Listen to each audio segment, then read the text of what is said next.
Hi, everyone. Welcome to the National Small Nonprofit Summit 2024. Excited to talk about board accountability here in just a second. Thank you all for joining us today.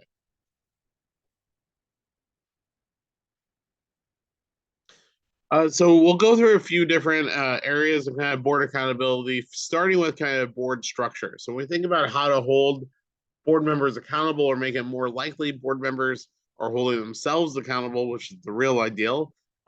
That deals a little bit of structure. We'll talk about board evaluation today. Um, there also are some relevant pieces in our board engagement workshop from yesterday.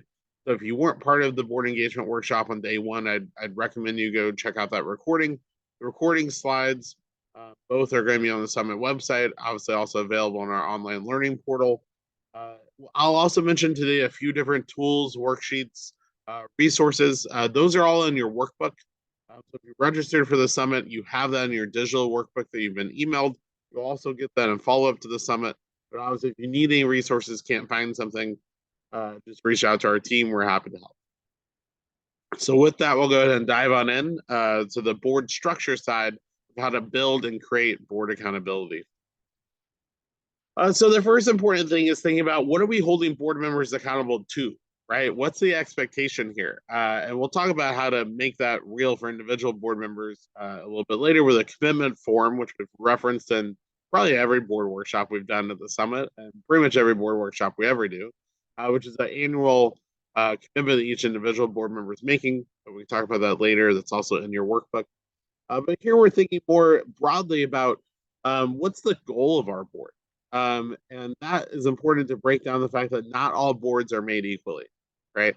Not all boards have the same type of goal. We have the spectrum of boards from kind of a working board to a governance board.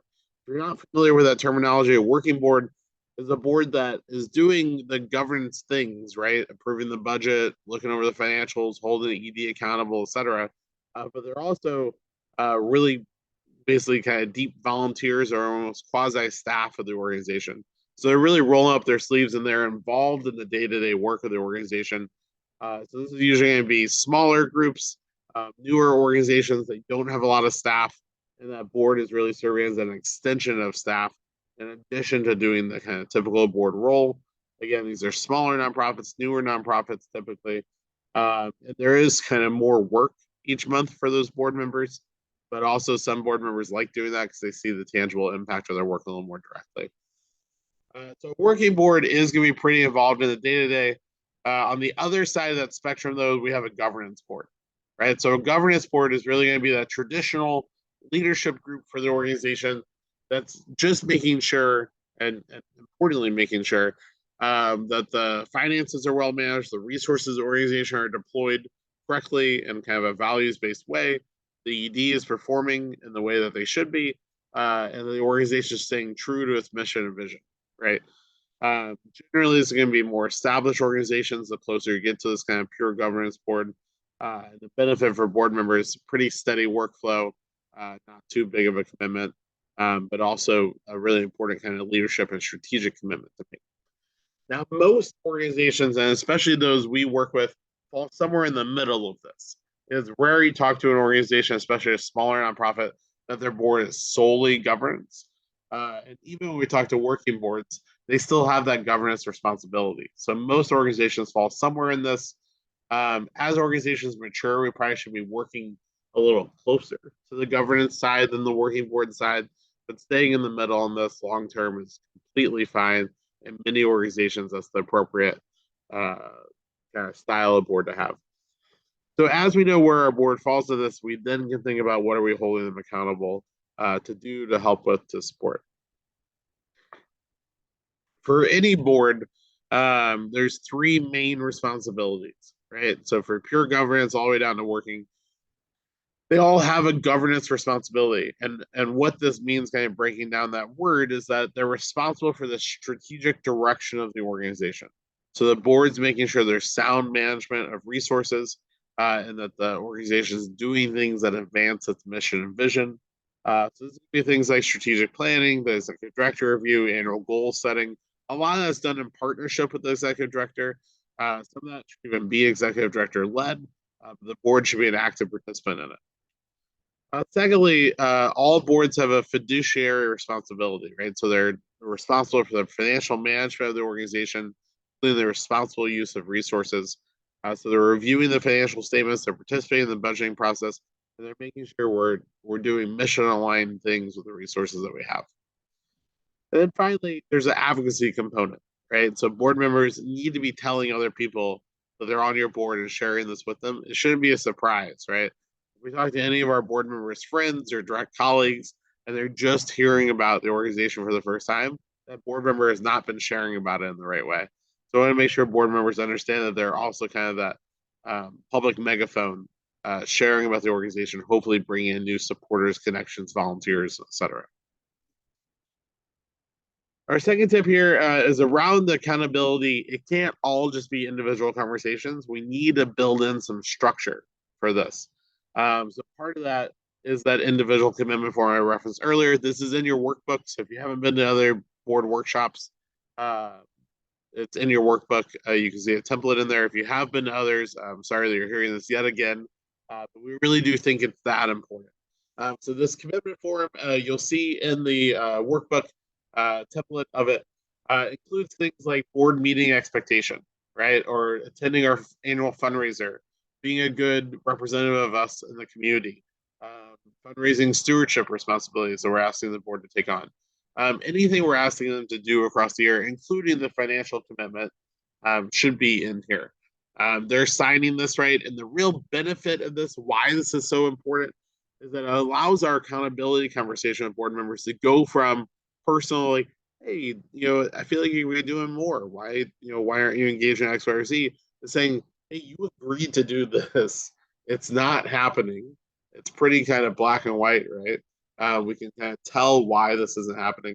So let's talk about the reason behind that, right? Are you busy at work, right? Do you need to take a little break? Do we need to shift expectations, right? It allows for us to have a flexible conversation with them in a way that doesn't have to get overly personal, as it would if we didn't really have that kind of benchmark for what they expect.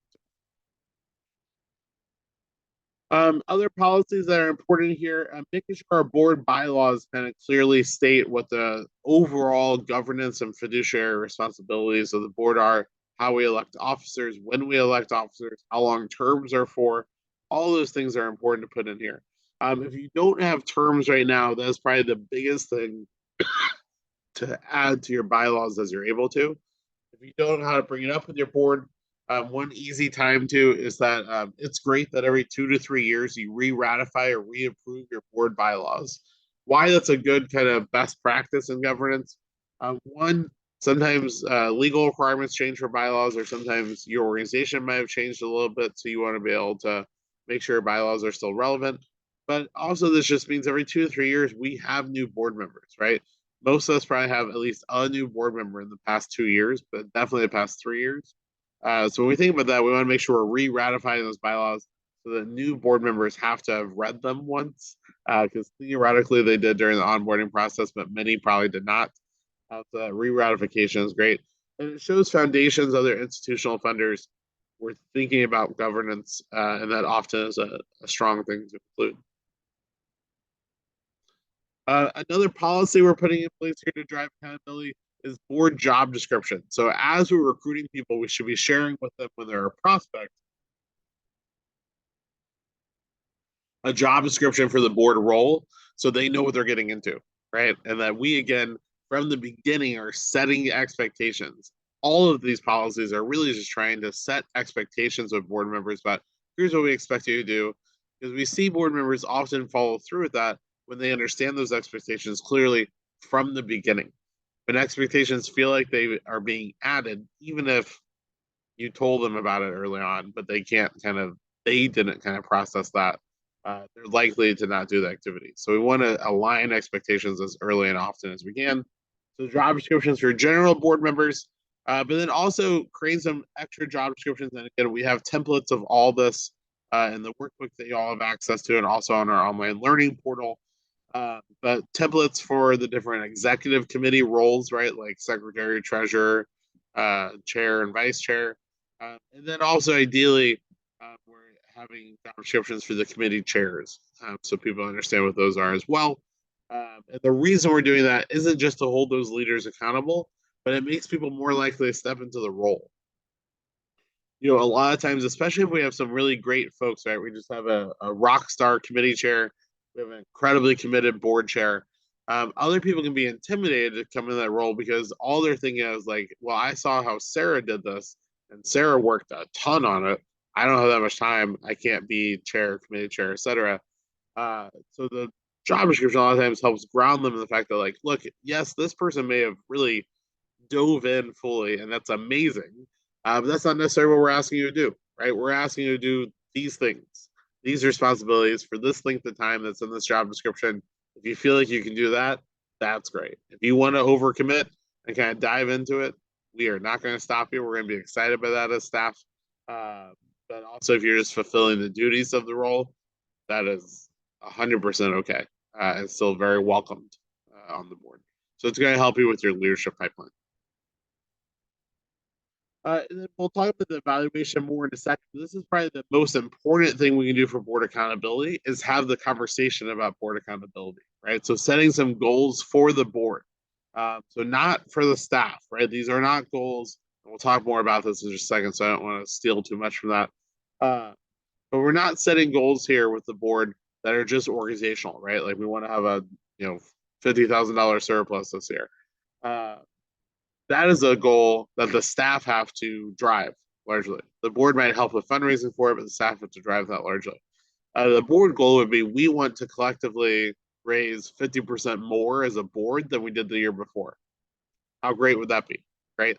So thinking about how can the board set goals that the board is responsible to drive, in addition to the staff. But we'll talk a lot more about that in just a second. Have the board evaluate itself. Again, we'll dive into that fully. And then self accountability. So part of the evaluation process we'll talk about isn't just holding the board, capital B, responsible, but it's also having the individual board members think about what am I doing? Am I doing what I need to? We just shared this in an earlier session today about board recruitment.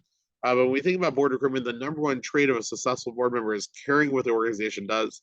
So if we get that right in the recruitment process, ideally, then all these people care about our organization, care about what it does. So this is just simply tapping into and making it easy for them to do the things they've committed to because they want to. They want to support your organization. So it's about finding the right way to kind of engage them there. One big area that the board can drive work in, and for really highly effective boards, the majority of the work of the board is actually done in committee. So it's not done at the general board meetings, right? Those are really report outs, chances to have big strategic conversations, but the work actually getting done often happens at the committee level. So we should make sure that we have committees. If we don't have committees right now, start small with this. A lot of boards expand their committees too fast and don't have the depth on the committee to kind of on the board to kind of fully staff those. But set up those committees, set up really specific responsibilities. There's a template for a committee charter in the workbook that you all have. And in that kind of committee charter is going to outline what's the committee do, what's the role, is it a standing committee that's going to be there forever? Is that ad hoc committee that's only going to be there for a period of time? And what's some of the kind of key responsibilities and outcomes for the committee? And finally, we want to make sure we get buy-in for these committees early from a committee chair, then also the exec committee. So when we bring this to the public board, to have them kind of vote on, but also join and participate in, we already have some buy-in for the committee creation. A few different types of committees you might have. So standing committees, again, these are committees that are theoretically going to be there for the whole life of the board, right? So we limit this to only a handful of topics because we don't want too many committees there that we always are going to have. Pretty much every board has or has to have an executive committee. Those are your executive officers, and a finance committee. So the treasurer plus some people. Many also have the next kind of most common would be development and or governance. So as we have capacity, those are usually the next two that get added, we see. Typically speaking, in terms of kind of when to do this, if you have 6 or 7 board members, or less, so kind of 7 or less. The exec and finance committee is usually all you have. You might have a third if you get that 6 or 7 mark. If you have 5 or less, you definitely only have 2. If you have 6 or 7, 2, maybe 3. If you have 8 to 10, that's where we typically see that third committee is being added, sometimes a fourth. If you have that more kind of 10 to 12, we definitely see 3 committees and usually a fourth. And 12 plus, we definitely see 4 committees, if not some ad hoc ones as well. So for ad hoc, these committees, right, are going to be voted on more regularly. They're going to be created as needed. They should have at least a 6-month time horizon. If it's less than that, right, we just need someone to do something once. That's more just like a task force, right, a little kind of working group. But if it's going to be a 6 to 12 month, 6 to 18-month timeline, we create this ad hoc committee. Often this is going to be around kind of a concerted marketing effort, a big event we have coming up, strategic planning process, and executive transition. All those would be good reasons to kind of have an ad hoc committee there. And then finally, this should be a regular thing. Most organizations should have a policy that should be in your commitment form we talked about, that every board member has to serve on at least one committee at all times. So we talked a little bit about the types of committees. Just to be clear, kind of for those kind of big 3 or 4, what their responsibilities are. Executive committee made up of those executive roles. It's going to handle kind of anything that urgently comes up, discuss strategy, then ultimately set leadership for the board. So thinking about the agenda for board meetings, engagement with board members, and their partnership with the executive director. The finance committee, responsible for financial oversight, not surprisingly, but also the budgeting process, so reviewing the budget and making sure the board is involved in the budgeting process. And ideally, the finance committee isn't just kind of rubber stamping or just making sure that things are okay with finances. They're helping the executive director do some analysis of that. They're helping the executive director kind of thinking about how they storytell around their finances, right? How do we kind of create a narrative that the board and funders are going to understand? All that a great activity for the finance committee. For the governance committee, if you have it, typically the things that fall in that are board recruitment, orientation, training, policies, accountability, etc. And they're going to review and uphold, right, some of those governance policies, governance bylaws that we have. And then finally, fundraising development, another kind of straightforward committee like finance, but helping the organization think through not just how do we actually get more money in the door, but how are we doing it, right? So development strategy there, the different campaigns and events we're doing. These hopefully are going to be the first people who step up to help with an event we're planning, or they're going to be at a fundraising event. But there's also a strategic element there too. How we kind of share ownership with our committees. We're thinking about really that chair role is really important. That chair is going to really help us have kind of strong conversations as a committee. They should see themselves as a facilitator and an organizer. At board meetings, it doesn't have to be every meeting, but we want at least every other meeting, every committee to have owned one piece at least of one of the 2 previous meetings, right? So some committees like finance are probably going to own part of the meeting every single time. Our governance or maybe our ad hoc committee every other time. But we want them routinely presenting in front of other board members. It's going to elevate their work, make them more likely to do stuff, but it's also going to elevate the committee in the eyes of the other board members. Committees, again, as I said earlier, should be where we're driving a lot of this work. So thinking about what are we asking them to get done and by when, that's going to set the pace, right, of meetings and expectations. For standing committees, it's important that at least every other year we're recommitting to the work we're going to do. Again, finance committee being an example of this, we might have some pretty set things we deliver each year, but at least every other year, we should be asking ourselves, is this still what's helpful for the organization? We don't want the committees to get into operations unless we're kind of a pure working board. And we don't want the committees to not have some clear marching orders, right? We really want them to feel like they're working on delivering something so they feel like their committee makes a difference there. The important we get the right folks. Typical committee size, the best size is usually 3 to 4. You can go up to 5, but even when you get to 5, scheduling gets hard, right? So 3 to 5, 4 to 5 is a good number there. The majority of your committee members are going to be board members. But depending on your focus, fundraising is a good example of this. You may bring on some non-voting, non-board members to serve just on the committee. They don't go to the regular board meetings. They don't have a vote. They're not on the board technically. They're ex officio status is the official name for that. And they're serving on a committee to bring some really technical expertise, right? So if we have a committee around buying a new office building, maybe we have a real estate agent on that committee, right? That isn't a board member, but for the time of that committee, is lending their expertise. We're thinking about what skills, experiences, networks are going to be helpful here. So similarly, as we kind of did for board recruitment, we're thinking about how to make sure our committee also has some diverse representation there. And then thinking about what our goal is in terms of kind of the committee composition. How the committee is working with the board overall is working with the staff. The executive director doesn't have to be at every committee's every meeting, although they often end up being at most of those. But they may be involved depending on the focus. If it's involving someone else on the team, it's just really important that ED make sure that the board is not assigning that person work, right? We don't want that development person to serve on the development committee and now feel like they have 5 different bosses. But being the liaison there can be really helpful. One real benefit of your staff being on some of these committee meetings is that most staff, if they eventually become executive directors themselves, have never worked with a board in any capacity before they become an ED, right? It's one of those responsibilities of the job that there's really no training for. Even when you're kind of a senior director, you may not actually interact with the board very much at all. That often lives solely with the executive director. So giving your staff a little exposure to the board and board management can actually be helpful for them long term, but also helpful for the organization so the board knows more than just that ED. And our final tip here, is thinking about building your leadership pipeline, right? So how do we make sure we always have folks stepping into these leadership roles, being accountable for the fact that when you join a board, that's not the last thing you're doing. You should also be looking at opportunities for leadership.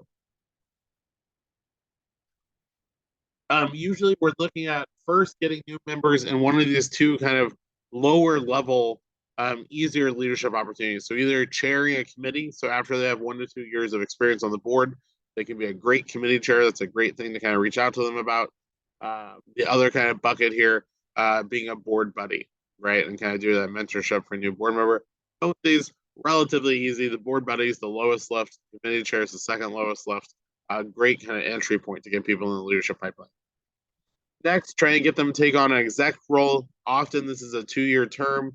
And this would be any role other than chair, right? So thinking about secretary, treasurer, vice chair, if we have another exec committee position. Again, to step into that is really stepping into the real leadership of the organization. And then finally, obviously always thinking kind of 1 to 2 chairs ahead of time about who could be my board chair one day at some point.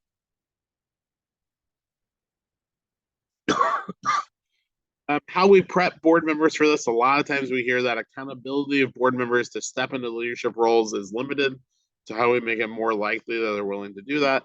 Again, job descriptions are helpful here so they know what they have to do and don't feel like they have to do everything. Making sure folks are aware of this, right? So giving them enough time to consider the opportunity. So at least a month ahead of time. And then this is where that relational piece comes important. It's really important we're building strong relationships with our board members, so that they feel excited, right, about stepping into some of these roles. All right. So the last thing we're going to talk about today for board accountability is probably the most direct thing you can do to drive board accountability is your board evaluation process. So the first tip here, kind of what is this process, right? And this is one of the things that, a lot of other things we talk about. So the board commitment form, I would say about 60% of organizations use. The dynamic give or get policy that's kind of basing your financial giving based on your philanthropic prioritization instead of an exact dollar amount. About 40% of organizations use.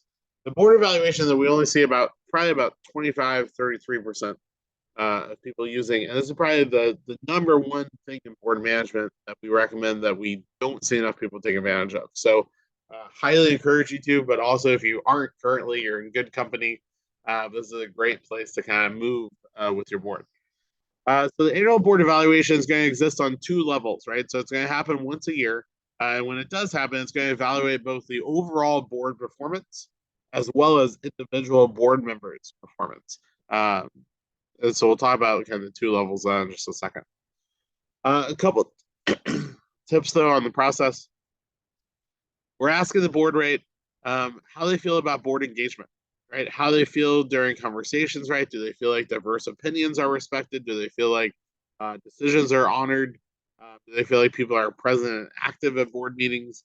We're asking about support, right? So how does the board kind of show up specifically in terms of fundraising, being at events, bringing in new people to the organization, and then also asking kind of a little more theoretically about board culture, right? Does this feel like an inclusive environment? Does this feel like new board members are welcome? Does this feel like a group that's excited about the work of the organization? All those things are important for us to track, the same as we would for staff. Usually, who's owning this is a member of the executive committee or the governance committee. The executive director is usually partnering on this, but this really should not be a solely executive director led process. We're thinking about what templates already exist so we don't have to make this evaluation from scratch. We're actually coming out with our own template for this later this summer.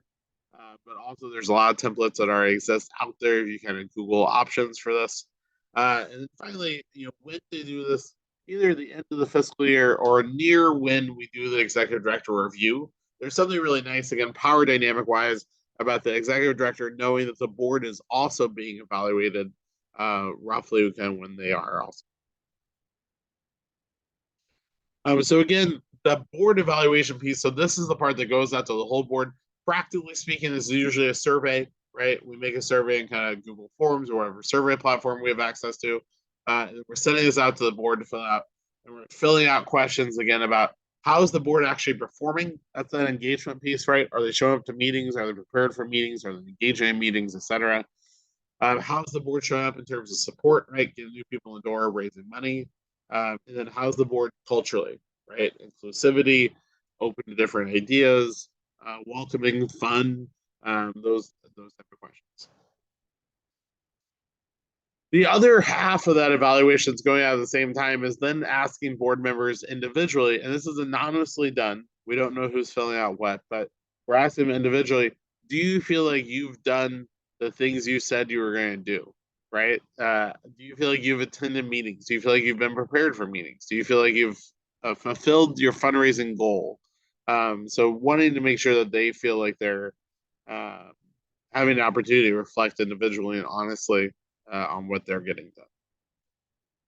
So we have a few sample questions. Again, we're building out kind of a full template for this. There'll be a little more, but as a starting place, some questions we recommend: how the board's done, how the board's conducted itself, and how the board is partnered with the executive director.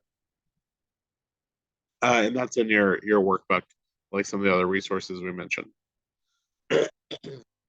The other part of the board evaluation process is not just look at how the board has done, but thinking about what the board wants to do. So if you've done this before, part of the evaluation process is evaluating how we've performed against our current goals.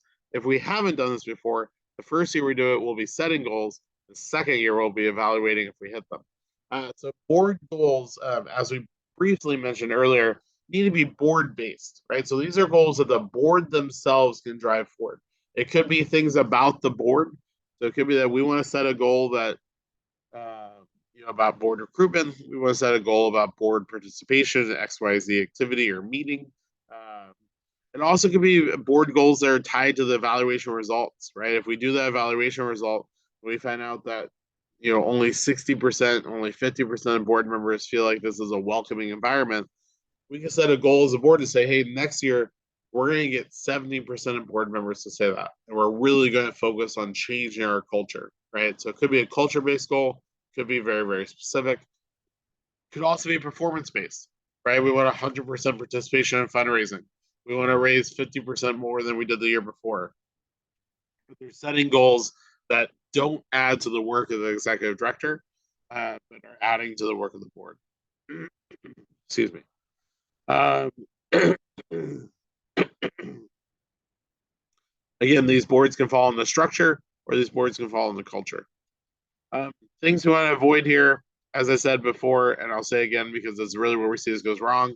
It should not be goals about organizational performance, and it should not be goals that happen without some ED feedback, right? So the board may say, "Hey, we're going to triple fundraising next year," and the ED might want to ground them a little bit in that, "Hey, maybe we start with kind of a 50% increase or something." So making sure the executive director feels good about those two. In terms of how to bring this up with the board, it's really important that the board is bringing this up. So, if at all possible, the board chair is the one kind of driving this, or another member of the executive committee. We can roll this out at an executive session. So, at a meeting of just the board without the executive director, talking about this, talking about the need for this evaluation, making it clear this is not a punitive process, right? We're not doing this to try to say, like, oh, hey, look how bad our board is. We're doing this to say, hey, look, we're part of the leadership of this organization. Just like the executive director, we should be evaluated also. Where are we thriving and doing great? Where are we falling short? And what do we want to do differently as a result? Right. So the same type of conversation we're having with the executive director. So thinking about how to use this to kind of engage the board, ask their questions, right? Try to get buy-in to the process. Be really specific about why we're doing this, and that's the best practice, right? And then get feedback from them about what they want to see or what they're hoping to get out of the process.